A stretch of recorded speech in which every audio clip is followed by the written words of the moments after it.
अस्सलाम वालेकुम गाइस, कैसे हो आप सब। आई होप कि आप सब बहुत अच्छे से होगे, खुश होगे, खैरियत से होगे। दुआ है मेरी अल्लाह से कि आप सब अपनी लाइफ में खुश रहो, हंसते रहो, मुस्कुराते रहो। अभी मेरे लिए, मेरे दोनों बच्चों के लिए दुआ करना, खासकर लाडू लड्डू मम्मी एंड मी। और आप सब क्या बोल सकती हूँ मैं, आज आज 16th रोज़ा आप सभी को मुबारक हो रमज़ान का। तो बस दुआएं मांगें। वक्त ऐसे निकल रहा है, पता ही नहीं चल रहा है ना। वक्त का पता नहीं चलता अपनों के साथ, और अपनों का पता चलता है वक्त के साथ, है ना। सही बात है ना।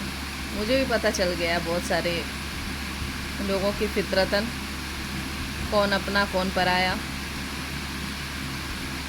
बस कुछ नहीं, चलें फिर, दुआओं में याद रखेगा। चैनल को सब्सक्राइब कर लें, सिंगल मॉम प्रिया हसीन, है ना। फेसबुक पे फॉलो कर लेना, सिंगल मॉम प्रिया हसीन। टेक केयर, अल्लाह हाफिज़।